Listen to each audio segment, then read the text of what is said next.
Mercurio. Apenas más grande que la Luna, Mercurio es el planeta más pequeño del Sistema Solar, 20 veces menos masivo que la Tierra. También es el planeta más cercano al Sol, ya que orbita a solo 0,4 unidades astronómicas de nuestra estrella, es decir, a solo 0,4 veces la distancia de la Tierra al Sol. Aunque está muy cerca del Sol, con una temperatura media de la superficie de 180 grados, Mercurio no ostenta el récord de la temperatura más alta. Esto lo tiene Venus, debido a su atmósfera muy densa, que crea un potente efecto invernadero.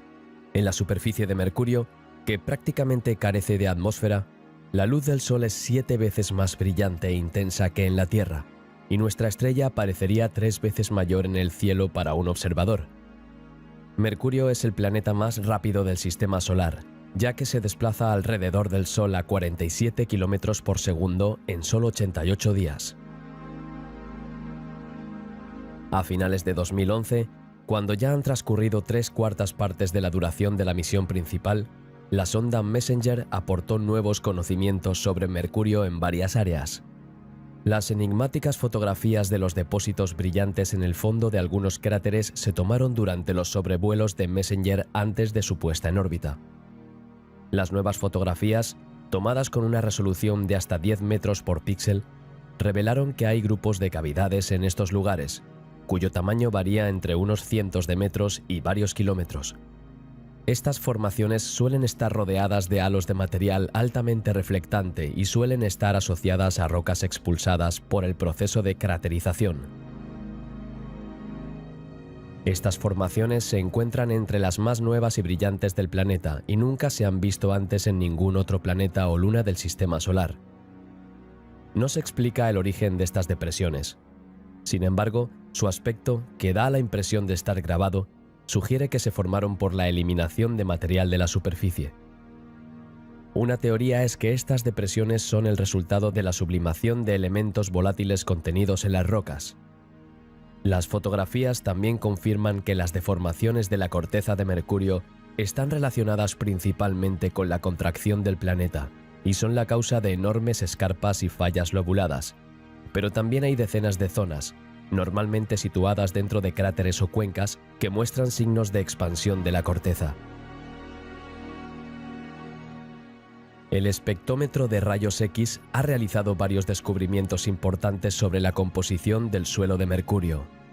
A diferencia del suelo lunar, en el de Mercurio no predominan las rocas ricas en feldespato.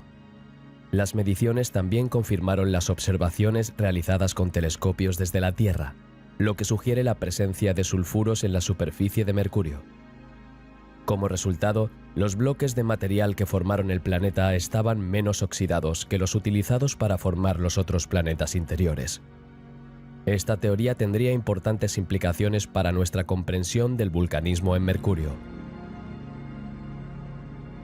El altímetro de Messenger mostró que los picos más altos se elevan a 9 kilómetros, comparable al Everest en la Tierra. El magnetómetro de a bordo determinó, tras varias órbitas, que el ecuador magnético de Mercurio está a 480 kilómetros al norte del centro del planeta. El núcleo metálico fundido en el corazón del planeta, que es la fuente del campo magnético, presenta por tanto una importante asimetría norte-sur. Como resultado, el campo magnético tiene un gran agujero en el polo sur, que permite que las partículas del viento solar golpeen la superficie de Mercurio. Este fenómeno arrastra átomos de la superficie que alimentan la tenue atmósfera de Mercurio mientras pulen el suelo. Durante las ampliaciones de la misión se obtuvieron otros resultados, como que el espectrómetro de neutrones de la nave espacial demostró definitivamente la presencia de hielo de agua en la superficie de Mercurio, a pesar de su altísima temperatura de hasta 400 grados. Este hielo se almacena en la superficie del planeta y también se encuentra en la atmósfera. El hielo se almacena en cráteres permanentemente sombreados en las regiones polares del planeta. Las cámaras muestran material oscuro en estos lugares, que, según las hipótesis de los científicos, está formado por material rico en moléculas orgánicas, como el transportado por cometas y asteroides, que se supone que son la fuente de esta agua. Este descubrimiento pone en duda el modelo de formación del planeta. Al enfriarse el núcleo metálico de Mercurio, el diámetro del planeta disminuyó debido al menor volumen de metal sólido. Se formaron acantilados de varios kilómetros de altura y varios cientos de kilómetros de longitud, resultantes de esta contracción, que atraviesan la superficie actual del planeta. Los datos recogidos por el altímetro de Messenger han permitido reevaluar la reducción del diámetro a 7 kilómetros. Durante su misión, Messenger rodeó Mercurio 4.104 veces, tomando más de 270.000 fotografías. Entre el 3 y el 16 de noviembre de 2010, la cámara gran angular de Messenger tomó 34 fotos, que se utilizaron para crear un retrato fotomontaje de todo el sistema solar. Solo no se incluyen los planetas Urano y Neptuno, ya que se encuentran a una distancia de entre 3.000 y 4.400 millones de kilómetros y no pueden verse a esta distancia. Tras estudiar la topografía del hemisferio norte y caracterizar los elementos volátiles presentes en los cráteres constantemente sombreados de los polos, la sonda se estrelló contra la superficie del planeta en abril de 2015. Ahora, una nueva misión está en camino hacia Mercurio, Bepi-Colombo. Partiendo el 19 de octubre de 2018, las dos sondas de esta misión de las agencias espaciales europea y japonesa se pondrán en órbita alrededor del planeta en diciembre de 2025. Venus. Venus, la joya del cielo, era conocida por los antiguos astrónomos como la estrella de la mañana y la estrella de la tarde, considerados en su momento como dos cuerpos celestes diferentes. El planeta Venus lleva el nombre de la diosa romana del amor y la belleza, velada por espesas nubes arremolinadas. Los astrónomos se refieren a Venus como el planeta hermano de la Tierra. Los dos planetas son similares en tamaño, masa, densidad y volumen. Se formaron casi al mismo tiempo y se condensaron a partir de la misma nebulosa.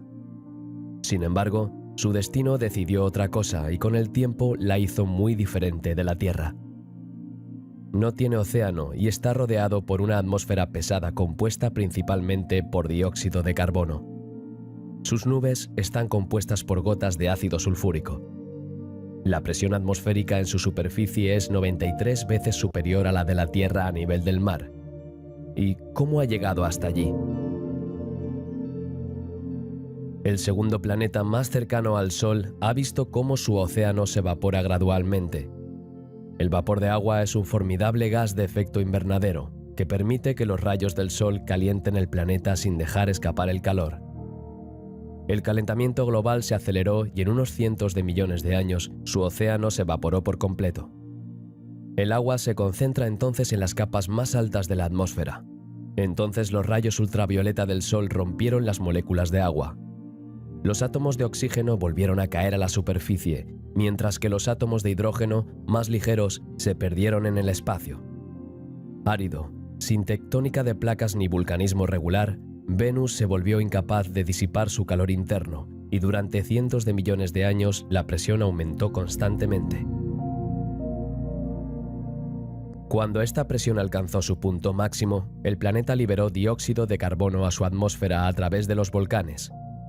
Este CO2 sustituye ahora al agua como gas de efecto invernadero, y los volcanes, mucho más numerosos en Venus que en la Tierra, lo liberan constantemente. De este modo, el dióxido de carbono se acumula masivamente en la atmósfera. En la actualidad, constituye más del 97% de la atmósfera de Venus. La temperatura media es de 460 grados centígrados, pero puede llegar a 520. El ácido sulfúrico es otro de los gases de la atmósfera de Venus. Este gas altamente reflectante es el que hace que Venus aparezca tan brillante en nuestro cielo. Y a veces este ácido sulfúrico cae como lluvia altamente corrosiva. Venus orbita el Sol cada 225 días terrestres, pero a diferencia de los demás planetas del Sistema Solar, Venus gira de forma retrógrada, es decir, hacia atrás. El Sol sale por el oeste y se pone por el este. Esta rotación es particularmente lenta, de modo que desde un amanecer hasta el siguiente pasan no menos de 8 meses terrestres.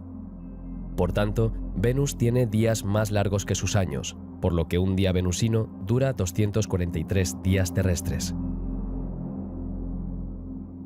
La atmósfera de Venus es muy espesa y densa. En la superficie, la presión atmosférica es 93 veces superior a la de la Tierra y la densidad es unas 50 veces mayor que la de nuestro aire. Los vientos en la superficie de Venus son muy lentos, de unos pocos kilómetros por hora, pero la densidad de la atmósfera los hace especialmente potentes. Los volcanes son muy comunes en Venus y cubren el suelo venusino de lava. Aunque esta lava tarda en solidificarse debido al calor, cubre el suelo con roca balsática. Venus tiene muchos más volcanes que la Tierra. De hecho, para que se hagan una idea, Venus tiene 167 grandes volcanes de más de 100 kilómetros de diámetro, mientras que en la Tierra el único complejo volcánico de este tamaño es la isla de Hawái. Casi 1 millar de cráteres de impacto en Venus están distribuidos uniformemente por su superficie. Alrededor del 85% de los cráteres están en perfecto estado. El número de cráteres, así como su buen estado de conservación, indican que el planeta sufrió un resurgimiento global hace unos 300-600 millones de años, seguido de una desintegración volcánica.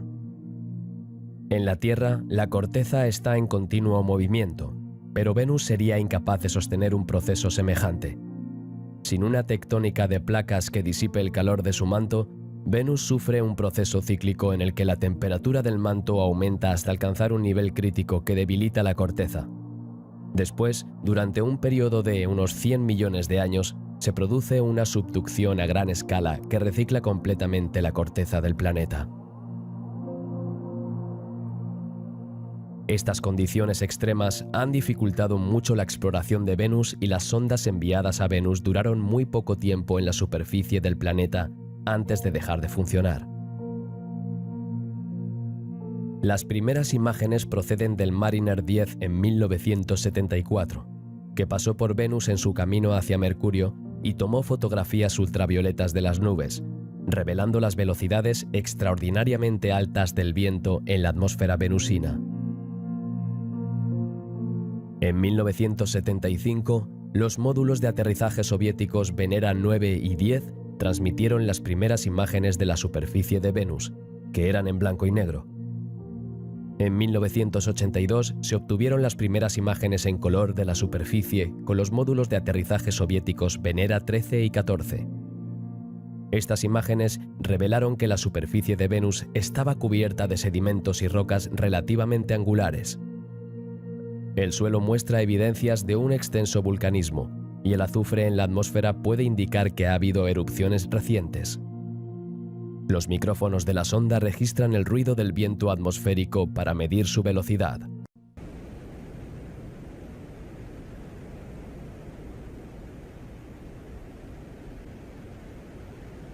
Esta fue la primera grabación de sonido en otro planeta. Algunos años más tarde, la superficie de Venus fue cartografiada en detalle por Magellan en 1990. Según las informaciones recogidas por la sonda americana Magellan, la estructura interna de Venus es efectivamente comparable a la de la Tierra. Se compone de un núcleo interno sólido, llamado semilla, y un núcleo externo líquido. Este núcleo estaría rodeado por un manto sólido y viscoso y una corteza sólida. Pero este modelo sigue siendo hipotético y la cuestión de la composición del núcleo de Venus sigue abierta. Si Venus tiene la misma estructura interna que la Tierra, ¿cómo se explica que no genere un campo magnético intrínseco? En efecto, el núcleo externo de la Tierra está formado por un líquido caliente y conductor de la electricidad en cuyo interior se producen movimientos de convección. Esta capa conductora, combinada con el movimiento de rotación, produce un efecto dínamo que mantiene un sistema de corriente eléctrica conocido como campo magnético. La ausencia de un campo magnético interno en Venus podría explicarse de dos maneras diferentes. O bien la rotación de Venus es demasiado lenta para mantener una corriente eléctrica, o el núcleo del planeta es sólido. Varias otras misiones exploraron Venus desde el espacio en las décadas siguientes, pero hoy en día Akatsuki, la sonda japonesa, es la única presente alrededor de Venus.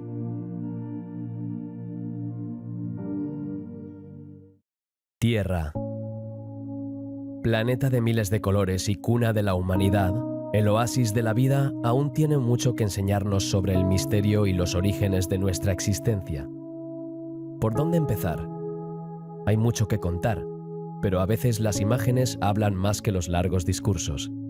Así que a la espera de un vídeo completo sobre el tema, os dejo con estas imágenes de nuestro planeta. El cuarto planeta más alejado del Sol, pequeño en tamaño, aproximadamente la mitad de la Tierra, pero grande en interés científico, habría tenido alguna vez mares cálidos y salados, lagos de agua dulce, probablemente nieve en las cimas de sus montañas, nubes y un ciclo del agua. La presencia de agua en salmuera, un líquido cercano al agua salada de nuestros océanos y saturado de sales, fue incluso detectada por la sonda estadounidense Mars Reconnaissance Orbiter. Las sales, que son muy absorbentes, reducen el punto de congelación del agua, lo que le permite permanecer en estado líquido y fluir a temperaturas inferiores a 0 grados centígrados. En efecto, la superficie del planeta rojo oscila entre 20 y menos 143 grados centígrados. Más loco aún, la NASA anunció a principios de junio del 2018 que el rover Curiosity había identificado un ciclo de metano en el planeta rojo y moléculas orgánicas. El rover estadounidense, que lleva en Marte desde 2012, ha utilizado su instrumento SAM para identificar cadenas de átomos que contienen carbono e hidrógeno en rocas de más de 3.000 millones de años. En ese momento, el agua líquida habría fluido en Marte. Así, dos ingredientes necesarios para la aparición de la vida estuvieron probablemente presentes al mismo tiempo en el planeta rojo. Marte es un planeta telúrico, es decir, rocoso, y tiene 10 veces menos masa que la Tierra. Visto desde el planeta azul, parece rojizo debido al polvo rico en óxido de hierro que cubre su superficie. Una vez hidratado, el óxido de hierro se convierte en óxido, de ahí el color ocre de nuestro planeta vecino. Por eso se asocia a la guerra desde la antigüedad, de ahí su nombre, que hace referencia al dios de la guerra en la mitología romana. Los polos de Marte están permanentemente cubiertos de capas blanquecinas, que varían mucho con las estaciones. Por ejemplo, al comienzo de la primavera boreal, el hielo del Polo Norte, expuesto al sol, se vuelve sublime. En otras palabras, pasa directamente de un estado sólido a un estado gaseoso. Esta sublimación crea entonces masas de aire que generan vientos que levantan grandes cantidades de polvo y pueden desencadenar tormentas de polvo a escala planetaria. Por otro lado, Marte se caracteriza por un fuerte contraste entre el hemisferio norte, de vastas y suaves llanuras, y el hemisferio sur, de mesetas ricas en cráteres de impacto. El hemisferio norte es entre 1 y 3 kilómetros más bajo que el hemisferio sur, y el grosor de la corteza es de 32 kilómetros frente a los 58 kilómetros de las mesetas del sur. Se cree que esta dicotomía se produjo hace unos 4.000 millones de años. Actualmente existen dos teorías para explicar esta ruptura. Una está relacionada con la dinámica interna del planeta a nivel del manto y la tectónica de placas, y la otra con uno o varios bombardeos importantes que habrían provocado el deshielo del terreno del hemisferio norte. También hay que señalar que el terreno del hemisferio norte es más joven que el del hemisferio sur, y está marcado por la presencia anterior de agua líquida abundante y ácida. En contacto con el límite geológico que marca la dicotomía, estas regiones tienen una alta concentración de volcanes. El mayor volcán del sistema solar, Olympus Mons, está situado en la protuberancia de Tarsis y se eleva a más de 21.000 metros de altura. Además, a diferencia de la Tierra, Marte no tiene placas tectónicas. De ahí el tamaño colosal de sus volcanes. En nuestro planeta, la corteza se desplaza en relación con el punto caliente del manto, que expulsa lava hacia la superficie, formando una sucesión de pequeños volcanes. En Marte, la lava se acumula en un único punto, dando lugar a gigantescos volcanes. En la actualidad, el planeta rojo ha perdido casi toda su actividad geológica interna. Solo se siguen produciendo algunos desprendimientos, géiseres de CO2 en los polos, terremotos y pequeñas coladas de lava. El hemisferio sur de Marte está salpicado de cráteres de impacto. Argyll Planitia y Hellas Planitia son las dos más destacadas. Esta última, con un diámetro de unos 2.200 kilómetros y una profundidad de 9.500 metros, es la mayor estructura de impacto observable en el planeta. A diferencia de los cráteres lunares, cuyo aspecto no cambia con el tiempo, los cráteres marcianos están sujetos a la erosión atmosférica que altera su forma, redondea sus bordes y cubre su interior con una gruesa capa de polvo. Sin embargo, siguen siendo claramente visibles. Además, la superficie del planeta rojo tiene el mayor cañón del sistema solar. El cañón de los valles Marineris tiene hasta 8.000 metros de profundidad y se extiende de oeste a este a lo largo de más de 3.000 kilómetros. En comparación, el Gran Cañón de Arizona, Estados Unidos, tiene como máximo 1,8 kilómetros de profundidad y 800 kilómetros de longitud.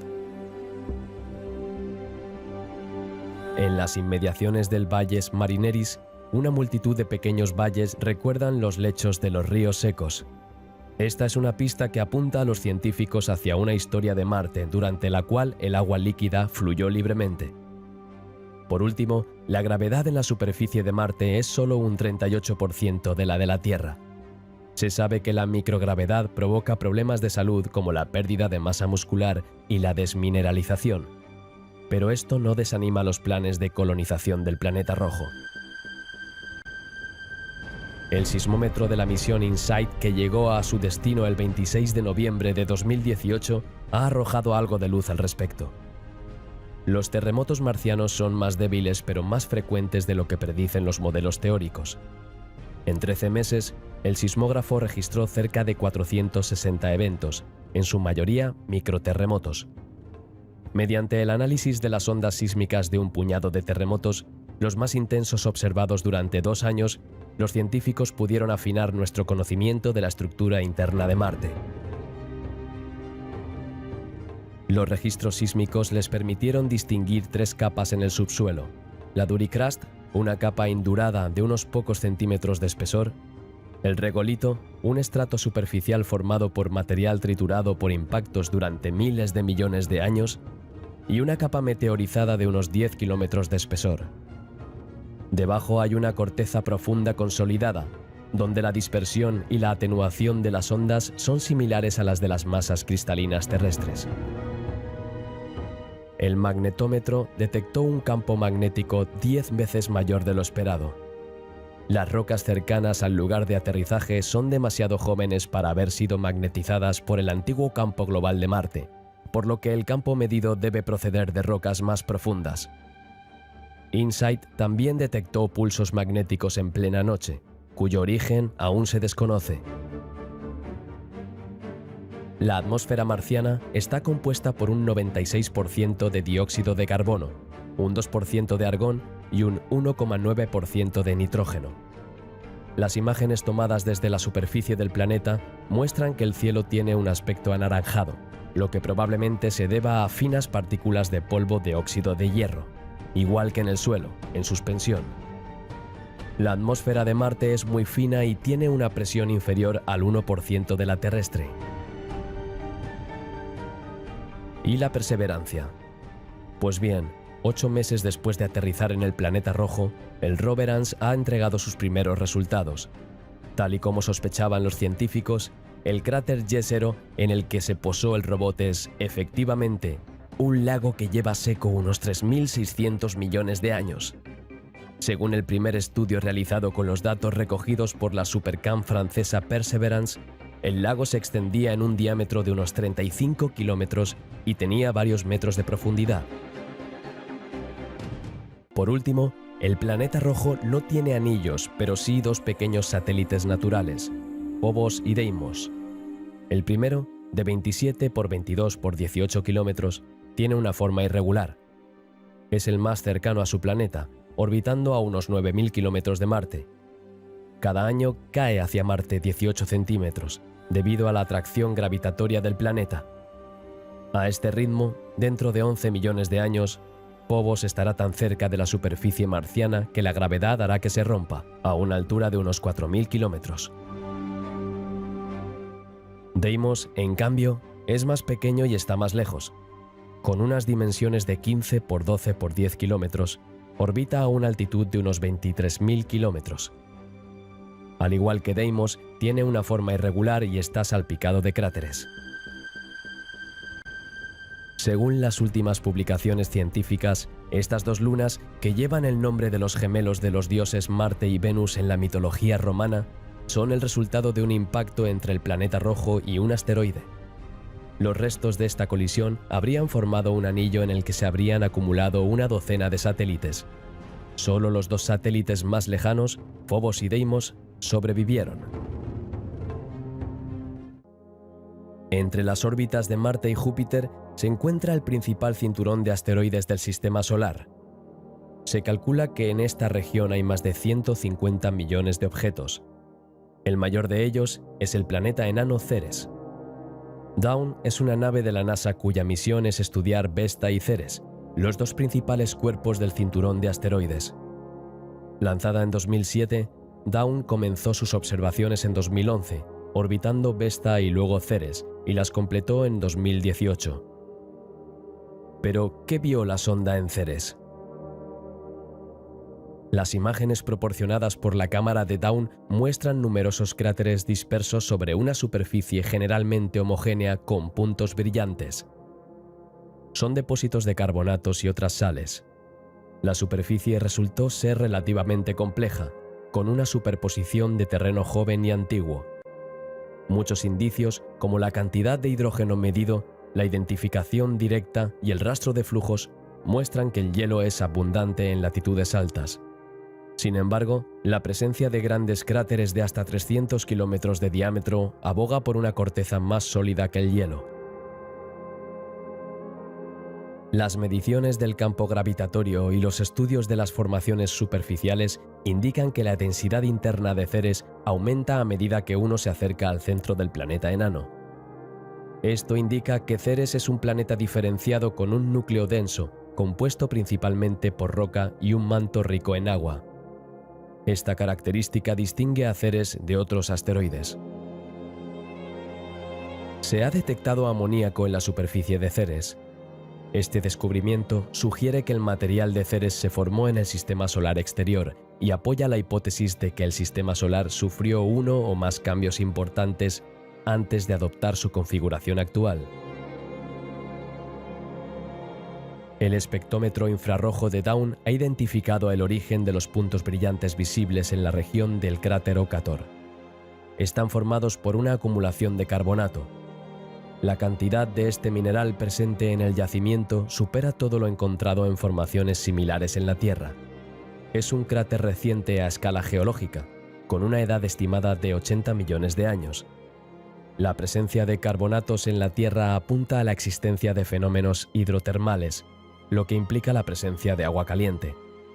El carbonato de Ceres sugiere que el interior del asteroide es mucho más caliente de lo que los científicos habían estimado anteriormente.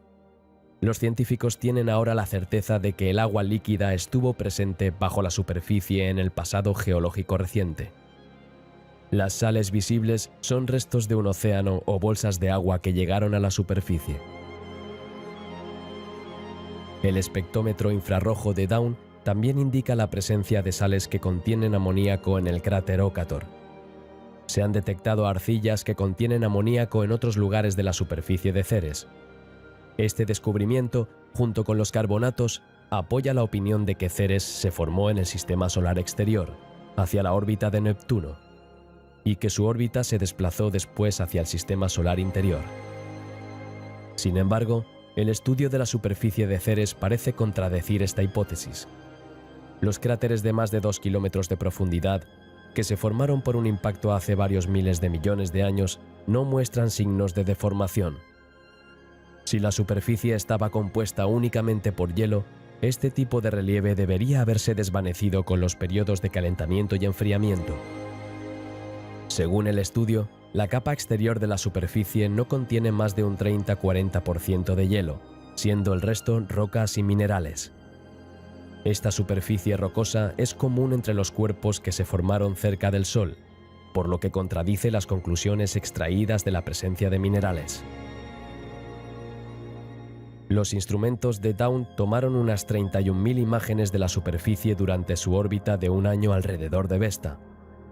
Estos datos han demostrado que Vesta es muy diferente de otros asteroides. Su geología es compleja. Es un cuerpo diferenciado con un núcleo denso de níquel y hierro y un diámetro de entre 214 y 226 kilómetros. El diámetro de Vesta es de 530 kilómetros. Tiene un manto y una corteza en la parte superior. Vesta tiene características muy cercanas a las de un planeta. Esta afiliación se ve respaldada por el descubrimiento de meteoritos terrestres procedentes de Vesta, con pruebas de que existía un fuerte campo magnético hace 3.600 millones de años. En ese momento, había un núcleo metálico líquido capaz de generarlo. Es posible que aún existan rastros de este campo magnético. Los dos hemisferios son muy diferentes. El hemisferio norte de Vesta está plagado de cráteres de impacto, que permiten trazar una turbulenta estancia de 4.500 millones de años en el cinturón de asteroides. El hemisferio sur fue completamente remodelado por un enorme impacto hace al menos 2.000 millones de años y una segunda colisión aún mayor hace unos 1.000 millones de años. Estos dos acontecimientos crearon las cuencas de Venenella, de 400 kilómetros de diámetro, y de Rea Silvia, de 500 kilómetros. En el centro de la mayor de estas cuencas se encuentra un pico 2 veces más alto que el monte Everest. El impacto fue tan grande que casi desgarró Vesta, y dejó una extensa red de enormes depresiones cerca del ecuador, de cientos de kilómetros de largo y 15 de ancho. Estos impactos expulsaron una gran cantidad de roca al espacio, parte de la cual ha caído desde entonces a la Tierra. Vesta es un objeto especialmente brillante, el único asteroide del cinturón visible a simple vista desde la Tierra. Esto se debe, según las observaciones de Dawn, a la presencia de zonas de tamaño variable, desde unos 100 metros hasta 16 kilómetros de diámetro, que son el doble de brillantes que el resto de la superficie de Vesta, y que se encuentran principalmente en los cráteres de impacto o cerca de ellos. Estos terrenos están formados por el material original del asteroide, que data de hace 4.000 millones de años, expuesto por el impacto de asteroides que chocaron contra el suelo de Vesta. Junto a estas superficies brillantes hay zonas oscuras que podrían ser los restos de asteroides que chocaron contra la superficie a baja velocidad, o partes de la corteza balsática que se fundieron como resultado de impactos más violentos. Los instrumentos de la nave espacial han determinado la composición de las rocas de la superficie, que consisten principalmente en minerales ricos en hierro y magnesio. Los desprendimientos y los cráteres de impacto, así como las mediciones muy precisas de las variaciones de la gravedad, permitieron identificar la composición de los estratos de la superficie.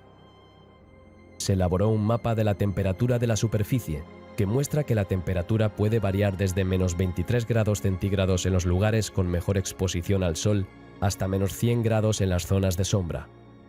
Aunque la mitad del asteroide es hielo, las observaciones muestran que el hielo no es visible en la superficie. Esto se debe a que el eje del asteroide está muy inclinado, 27 grados, un ángulo mayor que el de la Tierra, 24 grados, lo que significa que todos los puntos de la superficie, incluidos los lados de los cráteres, están expuestos al Sol en algún momento del año.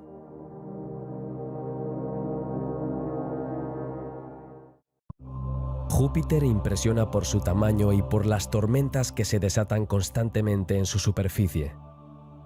El gigante gaseoso ha sido observado por los astrónomos desde la antigüedad, pero todavía hay muchas incógnitas sobre su naturaleza y la de sus lunas. La misión estadounidense Juno está empezando a desvelar estos misterios, a la que pronto se unirá la misión europea JUICE. Júpiter es un planeta gigante gaseoso. Aunque está compuesto en un 95% por gas, sobre todo helio e hidrógeno, que son gases ligeros, es más masivo que todos los planetas del Sistema Solar juntos. Su volumen equivale a 1.321 veces el de la Tierra. Llamado así por el dios romano de los dioses, Júpiter Zeus, en la mitología griega, es el quinto planeta más alejado del Sol. Aunque Júpiter se conoce desde la antigüedad, todavía hay mucha incertidumbre sobre su estructura y composición. Según los conocimientos actuales, Júpiter está formado por una fina atmósfera gaseosa de 1000 kilómetros de espesor, compuesta en un 86% por hidrógeno molecular y en un 13% por moléculas de helio. Contiene densas nubes con tonalidades marrones, rojas y blancas, debido a la presencia de amoníaco. Luego, a medida que la temperatura y la presión aumentan con la profundidad, el hidrógeno se condensaría gradualmente en una niebla cada vez más espesa, convirtiéndose finalmente en un mar de hidrógeno molecular líquido pobre en helio, situado entre la parte inferior de la atmósfera gaseosa y unos 10.000 kilómetros de profundidad. Entre 10.000 kilómetros y 60.000 kilómetros, donde la temperatura supera los 20.000 grados centígrados y la presión alcanza los 40 millones de atmósferas terrestres, encontraríamos entonces hidrógeno metálico líquido, algo parecido al mercurio. La altísima presión rompe las moléculas de hidrógeno, haciéndoles perder uno o varios electrones y transformándolas así en especies químicas cargadas, los iones. Se cree que esta capa es la fuente del campo magnético de Júpiter, el más potente de los 8 planetas del Sistema Solar. Por último, en el centro del planeta, las investigaciones en curso apuntan a la existencia de un núcleo sólido de roca o hielo, con una masa aproximadamente 3 veces superior a la de la Tierra. Júpiter es un mundo complejo y turbulento. Los datos recogidos por los instrumentos de la nave espacial Juno están desafiando muchos supuestos científicos sobre los procesos en curso. Juno ha identificado un nuevo cinturón de radiación en el ecuador, justo por encima de la atmósfera, indicado por una mancha azulada. La nave espacial también atraviesa un cinturón de radiación ya conocido en altas latitudes. Sin embargo, se descubrió un nuevo cinturón de radiación en el ecuador, inmediatamente por encima de la atmósfera. Las imágenes proporcionadas por la cámara Juno muestran que las regiones de los dos polos están ocupadas por tormentas del tamaño de la Tierra muy próximas entre sí. Los científicos se preguntan cómo se forman y cuál es su dinámica. ¿Son fenómenos permanentes? ¿Cambian sus pautas con el tiempo? ¿Se mueven estas tormentas? Los datos recogidos sobre las auroras polares demuestran que los procesos en juego son diferentes a los de la Tierra.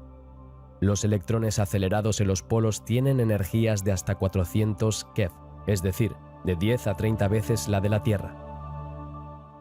Pero para sorpresa de los científicos, a pesar de este enorme potencial eléctrico, las auroras polares no son permanentes y el origen de las auroras polares más intensas no está relacionado con esta característica.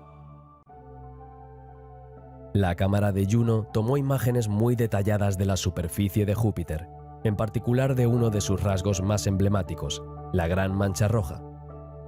Según los datos del radiómetro, la Gran Mancha Roja se extiende al menos 300 kilómetros de profundidad y es más cálida en su base que en su superficie. En realidad, es una tormenta gigante parecida a un huracán. Juno sobrevoló este ojo de Júpiter desde una altura de unos 9.000 kilómetros, es decir, muy cerca. Determinó que el ciclón tenía una longitud de unos 16.000 kilómetros, es decir, 1,3 veces el diámetro de la Tierra. Sin embargo, el principal dato para el que los científicos aún no tenían una estimación era la profundidad de la tormenta. El ojo de Júpiter sería de 50 a 100 veces más profundo que los océanos de la Tierra y más caliente en su base que en su parte superior. Sus vientos, que pueden alcanzar los 700 km/h, se deben a esta diferencia de temperatura. El radiómetro de a bordo indica que las capas profundas de la atmósfera de Júpiter, entre 50 y 100 kilómetros por debajo de las cimas de las nubes, están agitadas, en contra del consenso general de los científicos de que no hay energía incidente a esa profundidad. Además, basándose en las mediciones del campo gravitatorio, el radiómetro no puede sondear más allá de unos cientos de kilómetros. El equipo científico de Juno descubrió que los vientos y las franjas horizontales visibles en la superficie se extienden hasta una profundidad de 3.000 kilómetros, lo que sitúa el límite inferior de la atmósfera a una profundidad mucho mayor de lo esperado. Contrariamente a las hipótesis, esta atmósfera no está formada por capas anidadas caracterizadas por velocidades de rotación diferenciadas. Por debajo de esta atmósfera, las capas inferiores, ya sean líquidas o sólidas, tienen un único movimiento de rotación y se comportan como si fueran una sola entidad. Según los resultados de las mediciones del campo gravitatorio, es posible que el núcleo rocoso y metálico del tamaño de la Tierra o de la supertierra que existía en el momento de la formación de Júpiter se haya disuelto y mezclado con el manto de hidrógeno metálico líquido. La intensidad del campo magnético de Júpiter, que pudo medirse con precisión, alcanzó los 7,7 Gauss, un valor superior al esperado. El instrumento utilizado pudo mostrar que era irregular, lo que sugiere que la dinamo que genera el magnetismo está más cerca de la superficie del planeta de lo esperado y estaría situada por encima de la capa de hidrógeno metálico.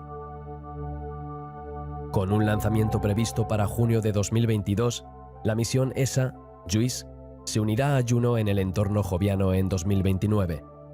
Observará Júpiter, y especialmente sus tres mayores satélites, Europa, Ganímedes y Calisto, cada uno de los cuales se cree que contiene un océano bajo una corteza sólida.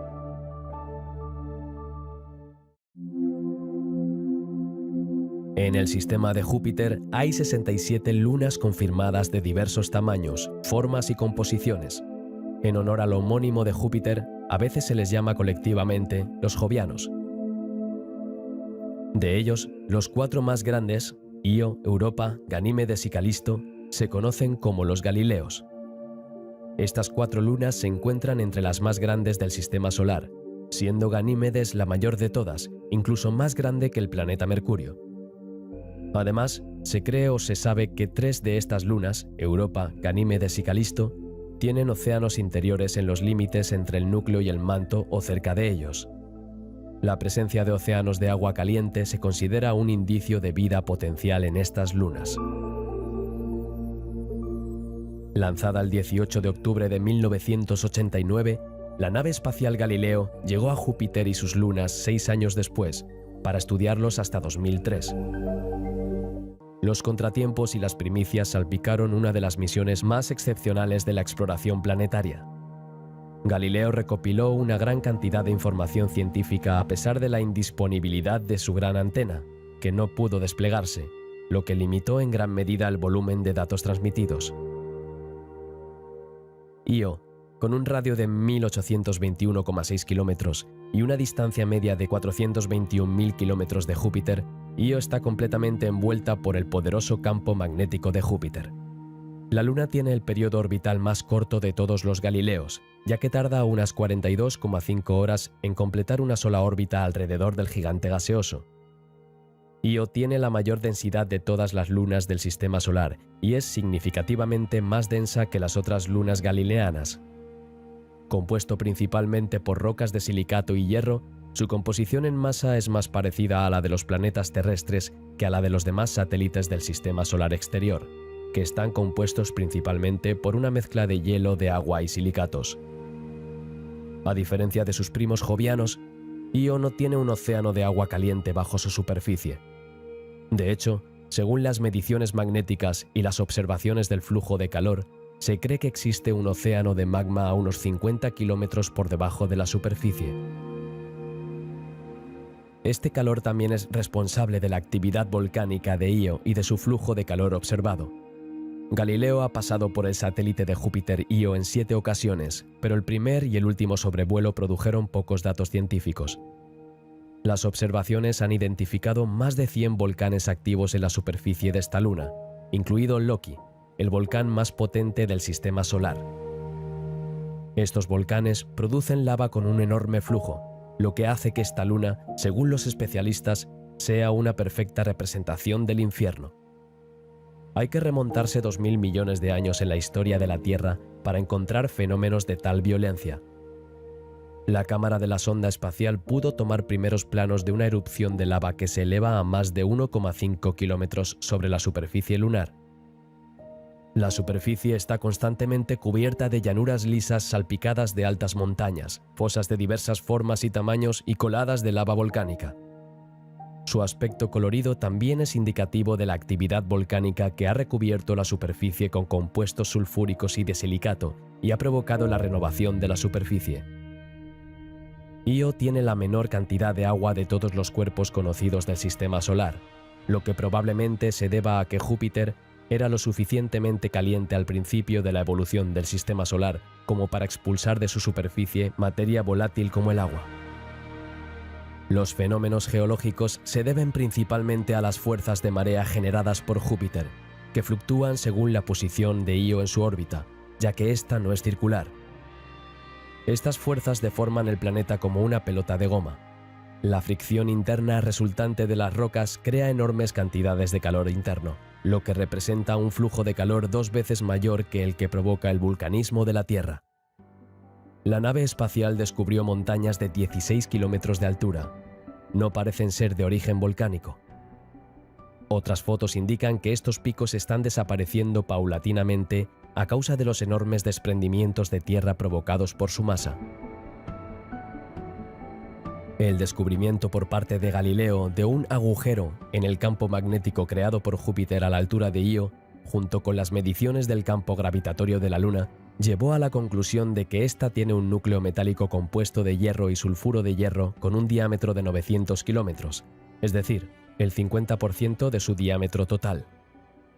Durante su primer sobrevuelo de Io a su llegada al sistema joviano, los instrumentos de la sonda espacial observaron la presencia de la ionosfera a una altura de 900 kilómetros, mientras que, según los datos recogidos por anteriores sondas espaciales, debería haber alcanzado un máximo de 50 a 100 kilómetros.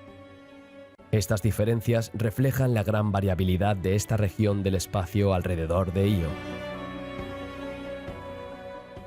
Europa. Si Io puede caracterizarse como un lugar infernal que escupe lava, en comparación, Europa sería tranquila, fría y acuática.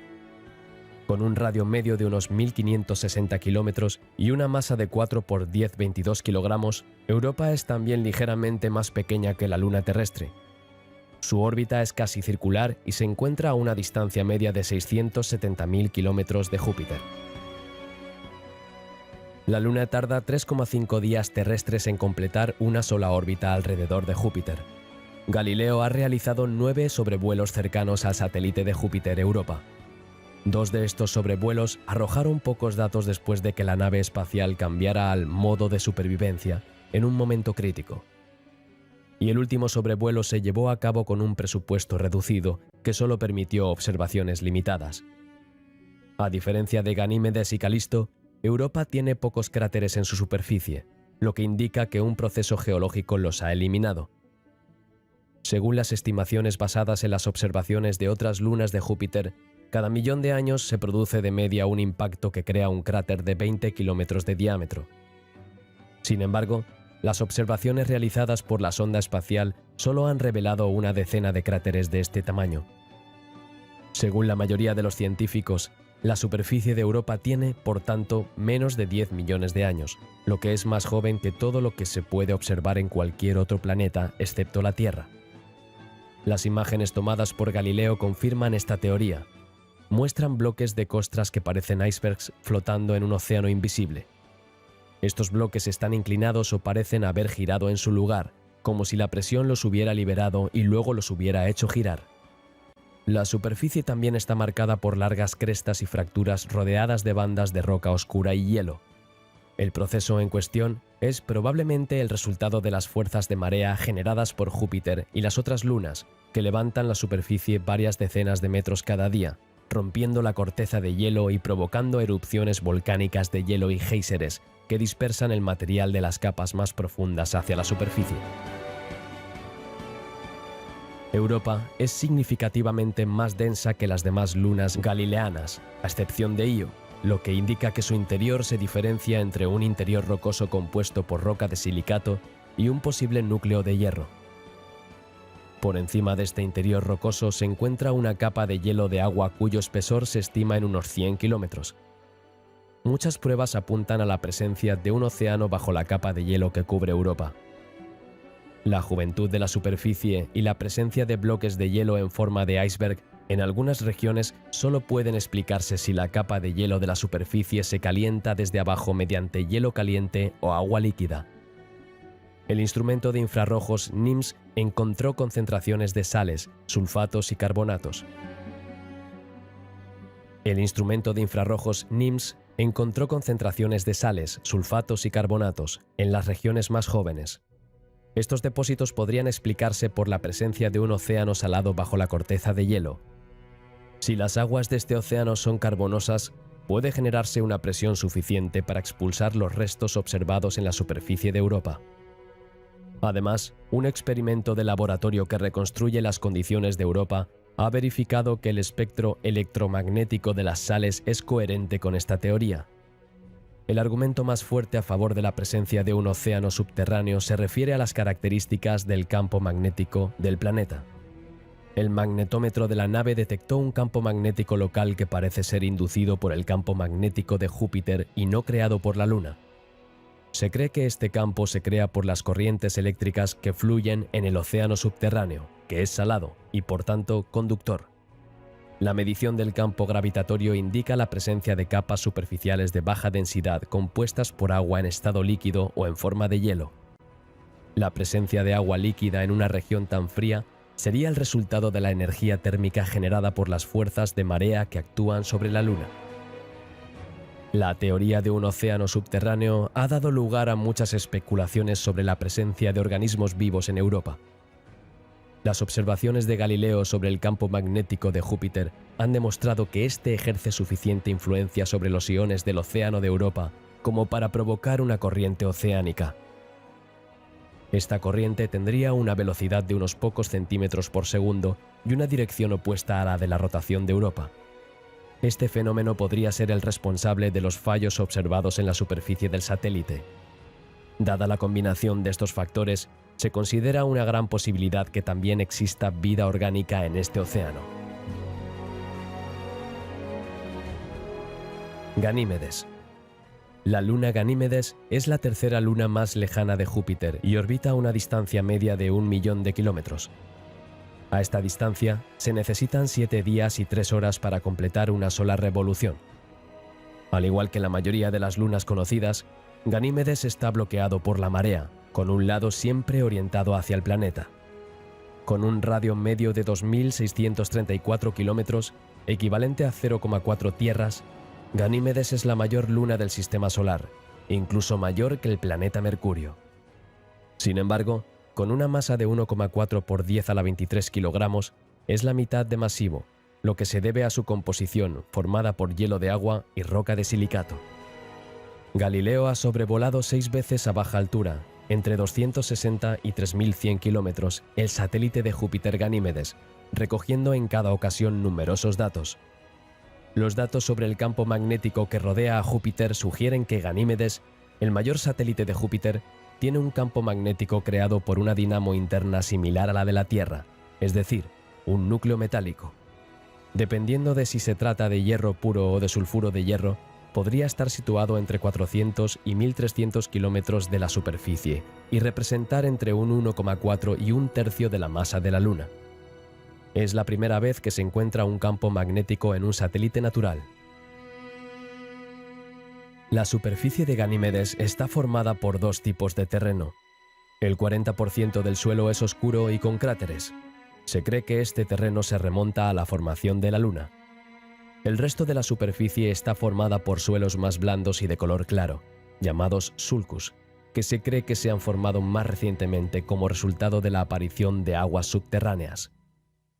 Las crestas de hasta 700 metros de altura y varios miles de kilómetros de longitud atraviesan este tipo de terreno.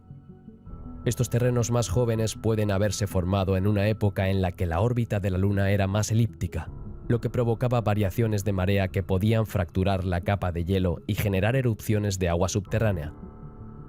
Los cráteres de Ganímedes, con un diámetro de entre 50 y 400 kilómetros, son casi planos, lo que podría explicarse por el hecho de que el hielo en el que fueron excavados es un material más blando que la roca en la que, por ejemplo, se formaron los cráteres lunares. Además de su propio campo magnético, Ganímedes tiene un campo magnético inducido por el de Júpiter. Según uno de los científicos de la misión, esto se genera por los materiales que son más conductores que el hielo. La presencia de un océano salado tan profundo como los océanos de la Tierra, situado a 200 kilómetros por debajo de la capa de hielo superficial, podría ser la fuente de este campo magnético.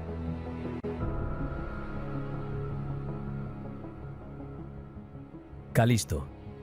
Calisto es el más lejano de los Galileos, orbitando alrededor de Júpiter a una distancia media de 1,8 millones de kilómetros.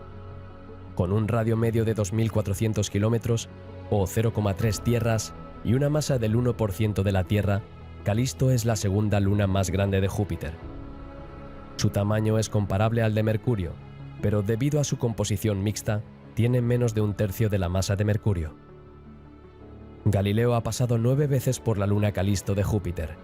Los datos recogidos indican que la luna está formada por una mezcla de rocas ricas en hierro y sulfato de hierro, 60%, y hielo, 40%, y que, a diferencia de Ganímedes, no tiene un núcleo central que pueda identificarse como tal. De hecho, Calisto se encuentra a mayor distancia de Júpiter que las otras lunas galileanas y no se ha calentado tan intensamente por las fuerzas de marea del planeta gigante. El proceso de diferenciación, que debería conducir a una estructura de capas de mayor densidad con profundidad y un núcleo metálico, está inacabado. Al igual que Europa y Ganímedes, la posible existencia de un océano subterráneo en Calisto ha llevado a muchos científicos a especular sobre la posibilidad de vida. Esto es especialmente probable si el océano interior está compuesto por agua salada, ya que los halófilos, que prosperan en altas concentraciones de sal, podrían vivir allí. Pero las condiciones ambientales necesarias para que surja la vida, que incluyen la presencia de suficiente calor por la flexión de las mareas, son más probables en Europa y Ganímedes. La principal diferencia es la falta de contacto entre el material rocoso y el océano interior en Calisto. Aunque Calisto tiene la química prebiótica para albergar vida, carece de la energía necesaria para ello. Las 4 lunas interiores de Júpiter, Metis, Amaltea, Teba y Adrastae, circulan entre las 4 lunas galileanas y Júpiter. Estos pequeños satélites, el mayor de los cuales tiene 270 kilómetros de longitud, fueron observados relativamente de cerca cuando se amplió la misión Galileo. La nave espacial tomó imágenes relativamente detalladas. Galileo también fotografió la colisión del cometa Shoemaker-Levy 9 con el planeta Júpiter. El estudio de Júpiter y sus lunas sigue siendo una prioridad hoy en día. La nave New Horizons, en su camino hacia Plutón, sobrevoló Júpiter y sus lunas. Sus cámaras, más potentes que las de Galileo, permiten tomar mejores imágenes del planeta y sus lunas. La nave espacial Juno, lanzada en 2011, se desplaza a una órbita polar alrededor de Júpiter en 2016 para estudiar la composición de la atmósfera de Júpiter y las características de su magnetosfera.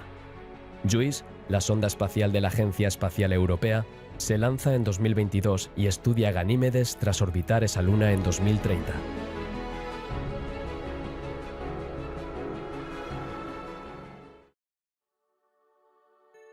La larga estancia de Cassini cerca de Saturno le ha permitido estudiar la inusual estructura de la atmósfera de Saturno en el Polo Norte, descubierta en 1981 por la nave Voyager 2.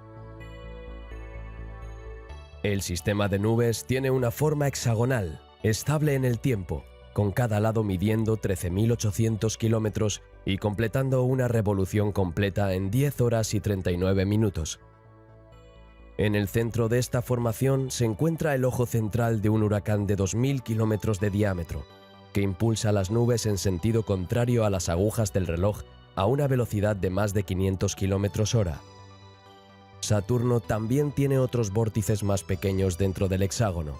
El mecanismo exacto de esta formación aún se desconoce. El año en Saturno dura algo más de 29 años terrestres y se divide en estaciones, porque el eje del planeta está inclinado, como el de la Tierra.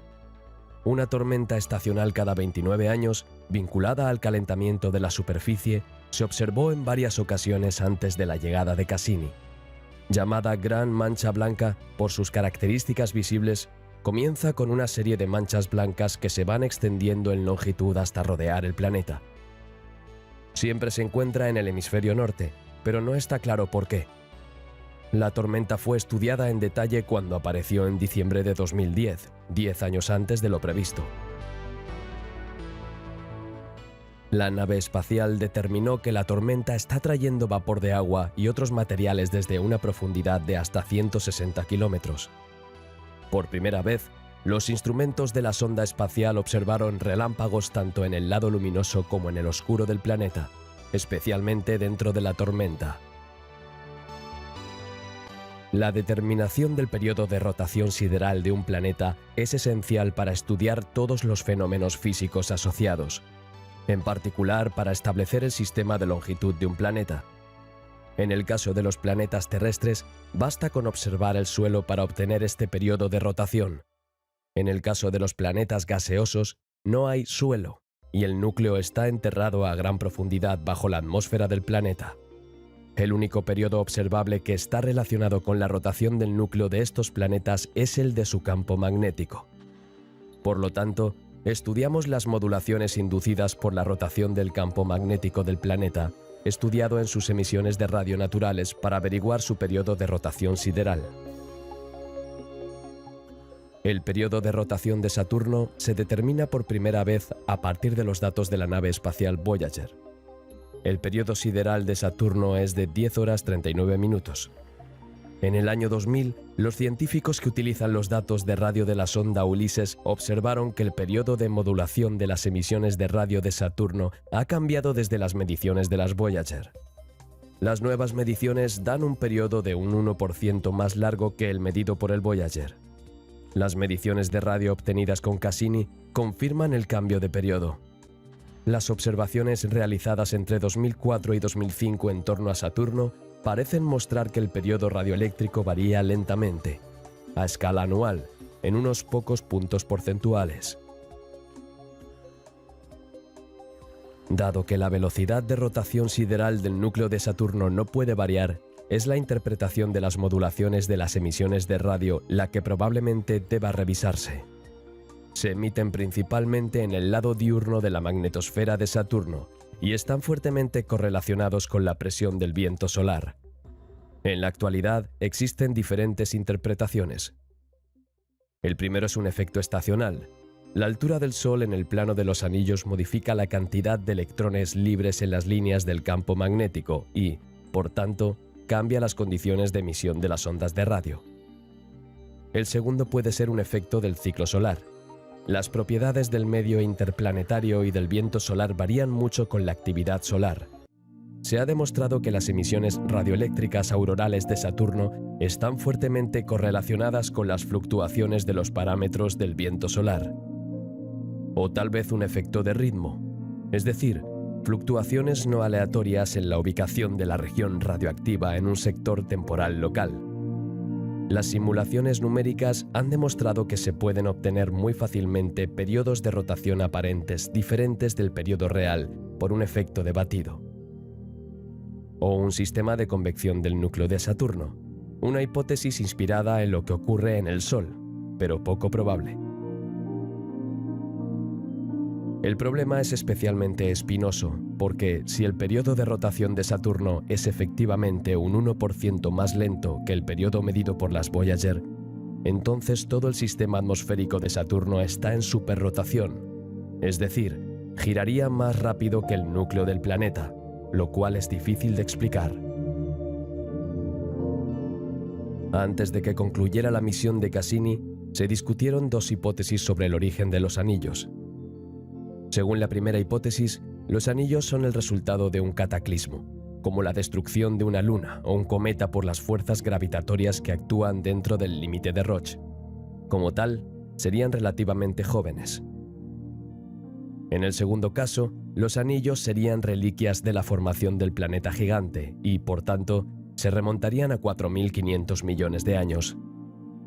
Las últimas órbitas de Cassini a finales de 2017, que tuvieron lugar entre los anillos y la capa superior de la atmósfera de Saturno, permitieron decidir. Al maniobrar a una distancia muy corta de los anillos, Cassini pudo realizar mediciones gravitacionales, observando la influencia de los anillos en su trayectoria, y así determinar la masa de materia acumulada.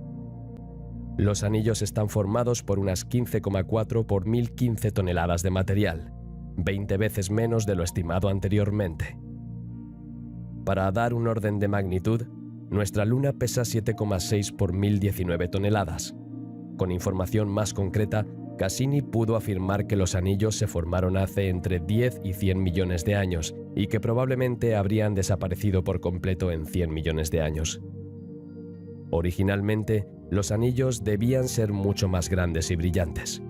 No es posible determinar el evento cataclísmico exacto que causó los anillos. Sin embargo, es posible que se conserven rastros del evento en las capas geológicas de las lunas de Saturno. Las características de la magnetosfera de Saturno eran poco conocidas antes de la llegada de Cassini. La misión descubrió que, a diferencia de otros planetas del sistema solar con campos magnéticos, el campo magnético de Saturno tiene un eje que coincide exactamente con su eje de rotación.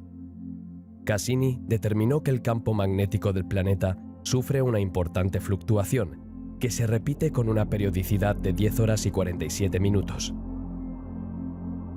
Los instrumentos científicos de la nave descubrieron que el material de la magnetosfera procede principalmente de los géiseres del polo sur de la luna Encélado. En la composición de este material predominan los iones y las moléculas producidas por la combinación de los componentes del agua expulsados por los géiseres. En contra de las suposiciones de los científicos, no hay cantidades significativas de nitrógeno que debería escaparse de la atmósfera de Titán. El final de Cassini implicó una serie de pases cercanos a Saturno, acercándose al interior de los anillos, y luego entrando en la atmósfera de Saturno el 15 de septiembre de 2017 para destruir la nave. Tras 22 órbitas más, la misión terminó con una inmersión en la atmósfera de Saturno el 15 de septiembre. La señal se perdió solo 30 segundos después de lo previsto. Se estima que la nave se quemó unos 45 segundos después de la última transmisión.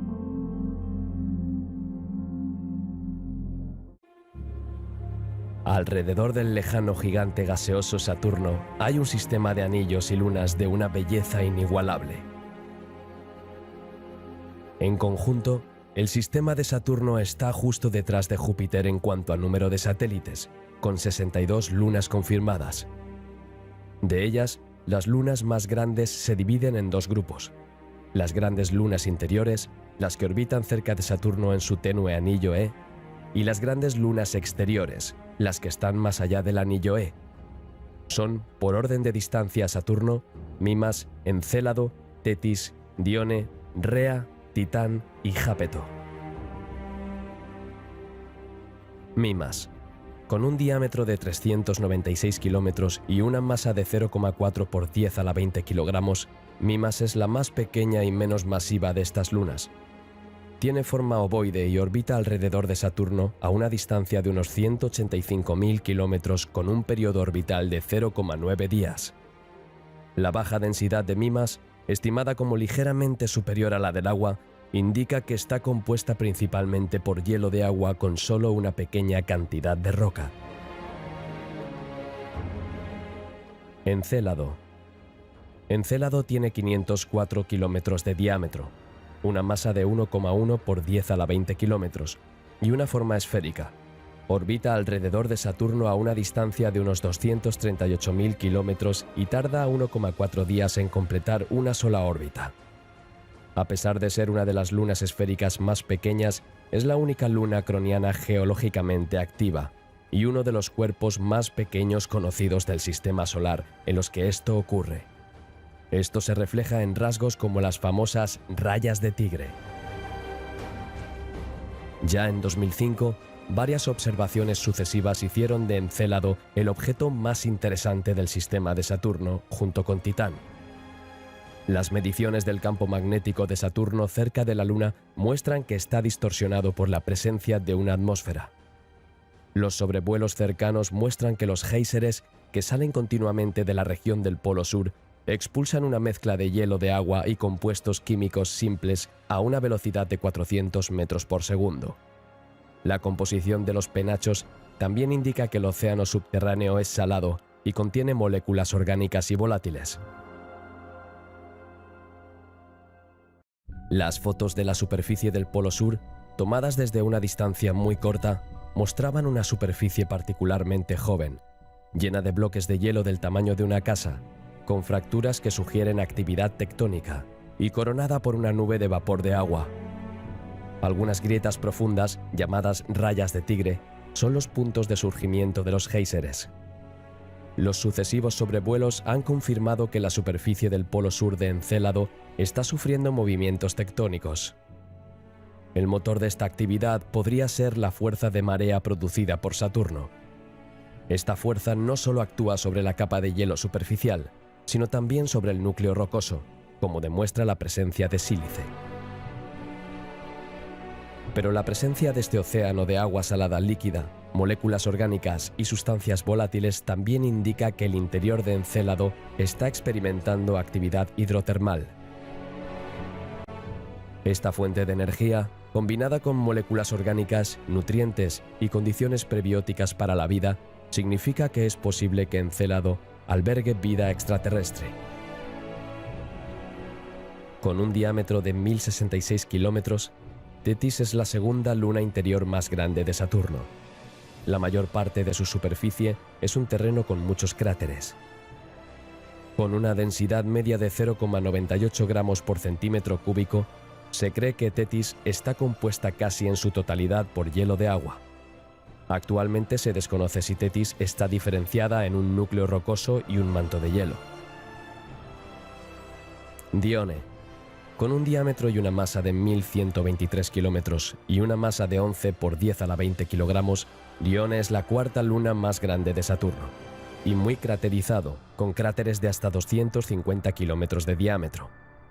Con una distancia orbital de unos 377.000 kilómetros de Saturno, la Luna tarda 2,7 días en completar una sola rotación. Dione está compuesto principalmente por hielo de agua, con un pequeño remanente que probablemente consiste en un núcleo de roca de silicato. Dione también tiene una atmósfera muy fina de iones de oxígeno, que fue detectada por primera vez por la nave espacial Cassini en 2010. Aunque actualmente se desconoce el origen de esta atmósfera, se cree que es el producto de la radiólisis, donde las partículas cargadas del cinturón de radiación de Saturno interactúan con el hielo de agua de la superficie para crear hidrógeno y oxígeno, de forma similar a lo que ocurre en Europa. Rea. De 1.527 kilómetros de diámetro y 23 por 10 a la 20 kilogramos de masa, Rea es la segunda luna más grande de Saturno. Con un radio orbital de unos 527.000 kilómetros, es la quinta más distante de las lunas más grandes y tarda 4,5 días en completar una órbita. Al igual que los demás satélites cronianos, Rea tiene una superficie fuertemente craterizada. Se estima que Rea está compuesta por un 75% de hielo de agua y un 25% de roca de silicato.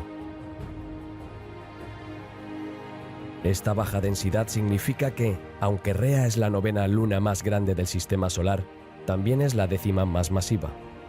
En cuanto a su interior, originalmente se sospechaba que Rea tenía un núcleo rocoso y un manto helado, pero mediciones más recientes sugieren que Rea está solo parcialmente diferenciada o tiene un interior homogéneo, probablemente compuesto tanto de roca de silicato como de hielo, similar a la luna Calisto de Júpiter.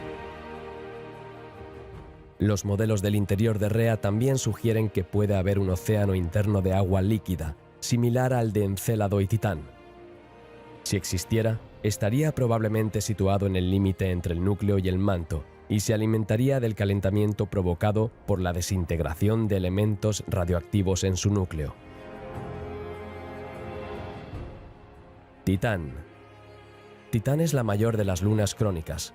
Con 5.150 kilómetros de diámetro y 1.350 por 10 a la 20 kilogramos de masa, Titán es la mayor luna de Saturno y representa más del 96% de la masa en órbita alrededor de Saturno. La composición de Titán es mitad hielo de agua y mitad material rocoso. También es la única luna grande que tiene su propia atmósfera, que es fría, densa y rica en nitrógeno. Otra cosa que Titán tiene en común con la Tierra, a diferencia de las demás lunas y planetas del sistema solar, es la presión atmosférica. En la superficie de Titán, la presión atmosférica se estima en 1,45 veces la de la Tierra. Tras un viaje de casi 7 años y 3.500 millones de kilómetros a través del sistema solar a lomos de Cassini, Huygens aterrizó en Titán gracias a sus escudos térmicos y al correcto despliegue de sus 2 paracaídas, el 14 de enero de 2005, enviando a la Tierra información e imágenes de una calidad sin precedentes. El módulo de ciencias de la superficie revela que el suelo aquí, bajo una corteza dura y fina, tiene la consistencia de la arena. Los paisajes de Titán presentan similitudes con los de la Tierra. Nieblas, huellas de precipitaciones, erosión, sistemas fluviales, lagos secos, paisajes costeros y cadenas de islas. Los procesos físicos que han dado forma a Titán son muy similares a los que han dado forma a la Tierra. Sin embargo, los materiales son más exóticos, ya que el agua se sustituye por el metano, que puede existir como líquido o gas en la superficie de Titán. Cuando llueve, el metano se precipita, mezclado con trazas de hidrocarburos, que depositan en el suelo sustancias procedentes de la atmósfera. Según esta información, Titán tiene una atmósfera uniforme compuesta por diferentes gases, metano, nitrógeno, etc. Y en el suelo, actividad criovolcánica y abundante metano líquido en forma de ríos y lagos. En el suelo, congelado a menos 180 grados centígrados, según las mediciones in situ, hay innumerables guijarros de hielo, algunos tan grandes como los coches. La misión también es responsable del descubrimiento del lago Ontario, un lago de etano líquido que es el primer lugar del sistema solar fuera de la Tierra donde se ha detectado líquido en la superficie. El propio aterrizaje plantea algunos interrogantes. La sonda debía salir de la niebla a una altura de entre 50 y 70 kilómetros. De hecho, Huygens comenzó a salir de las nubes a solo 30 kilómetros de la superficie. Esto podría significar un cambio en la dirección del viento a esa altitud. Los sonidos registrados cuando la sonda aterrizó sugieren que llegó a una superficie más o menos fangosa. Con una distancia orbital de 1.221.000 kilómetros, es la segunda luna más grande de Saturno y realiza una única órbita cada 16 días. Al igual que Europa y Ganímedes, se cree que Titán tiene un océano subterráneo de agua mezclada con amoníaco, que puede entrar en erupción en la superficie de la Luna y provocar criovolcanismo. La presencia de este océano, junto con el entorno prebiótico de Titán, ha llevado a algunos a sugerir que podría existir vida allí. Esta vida podría adoptar la forma de microbios y extremófilos en el océano interior, o podría adoptar la forma aún más extrema de formas de vida metanogénicas. Como se ha sugerido, la vida podría existir en los lagos de metano líquido de Titán, al igual que los organismos de la Tierra viven en el agua. Dichos organismos inhalarían hidrógeno en lugar de oxígeno gaseoso, lo metabolizarían con acetileno en lugar de glucosa y luego exhalarían metano en lugar de dióxido de carbono. Jápeto. Con un diámetro de 1.470 kilómetros y una masa de 18 por 10 a la 20 kilogramos, Jápeto es la tercera luna más grande de Saturno. A una distancia de 3.560.000 kilómetros de Saturno, es la más lejana de las grandes lunas y tarda 79 días en completar una sola órbita. Debido a su inusual color y composición, su hemisferio principal es oscuro y negro, mientras que su hemisferio posterior es mucho más brillante. A menudo se le llama el yin y yang de las lunas de Saturno. La nave espacial Cassini está ayudando a responder a este enigma centenario. Sus instrumentos infrarrojos descubrieron que Febe es el origen de un anillo, formado por restos arrancados de la Luna por impactos de meteoritos. Este anillo es muy fino y no es descubierto por los astrónomos que realizan sus observaciones desde la Tierra. A menudo que Jápeto se desplaza por la región de este anillo, acumula material de Febe en su parte frontal, que está orientada en la dirección de su movimiento, lo que le da su color oscuro. Aunque es la tercera luna más grande de Saturno, Jápeto orbita mucho más lejos de Saturno que Titán. Como muchas de las lunas de Saturno, en particular Tetis, Mimas y Rea, Jápeto tiene una baja densidad, lo que indica que está compuesta principalmente por hielo de agua y aproximadamente un 20% de roca. Pero a diferencia de la mayoría de las lunas más grandes de Saturno, su forma general no es ni esférica ni elipsoidal, sino que consta de polos aplanados y una cintura abovedada. Su ancha e inusualmente alta cresta ecuatorial también contribuye a su desproporcionada forma. Por esta razón, Jápeto es la mayor luna conocida que no ha alcanzado el equilibrio hidrostático. Febe. Febe es la luna más lejana de tamaño significativo. Se encuentra a 13 millones de kilómetros de Saturno. Circula en una órbita retrógrada con una inclinación casi polar, 173 grados. Tiene forma esférica irregular, unos 220 kilómetros de diámetro y es muy oscuro.